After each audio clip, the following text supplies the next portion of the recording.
मेरा अपना मानना है कि हमारा कॉन्स्टिट्यूशन, हमारा जो संविधान है, जो हमारा सबसे सेक्रेट टेक्स्ट है, वो आर्टिकल 1 में साफ तौर से कहता है कि हमारा नाम इंडिया भी होगा, हमारा नाम भारत भी होगा। ये जो मोदी जी और जो संघ वाले लोग हैं, ये लगातार हमारे संविधान के साथ खिलवाड़ करना चाहते हैं। इनको दिक्कत है बाबा साहेब के संविधान से। मैं पहली बात ये बोलना चाहती हूँ।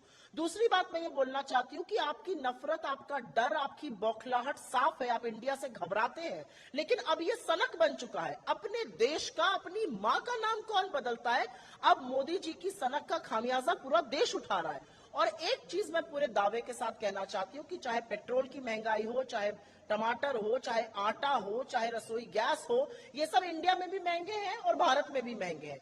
इंडिया की भी रूह कांप गई मणिपुर देखकर, भारत की भी रूह कांप गई।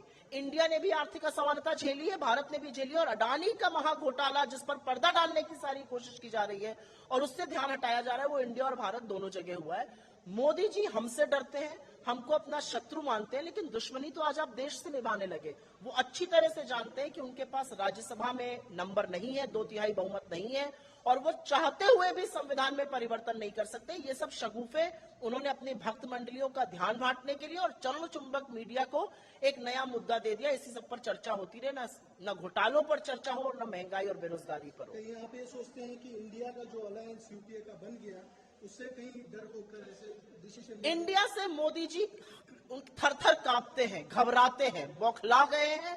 और अब ये बौखलाहट सनक बन चुकी है और इस सनक का खामियाजा देश भुगत रहा है। क्योंकि मोदी जी एक बात अच्छी तरीके से जानते हैं कि इंडिया के सामने अगर कोई खड़ा होता है तो उसकी शिकस्त होती है और जीतता हमेशा इंडिया है। हम मुद्दों की बात कर रहे हैं, हम संविधान की बात कर रहे हैं, हम युवाओं की बात कर रहे हैं, हम बेरोजगारी के खिलाफ बोल रहे हैं, महंगाई के खिलाफ बोल रहे हैं, जलते हुए मणिपुर पर बोल रहे हैं। मोदी जी किन बातों की चर्चा करते हैं?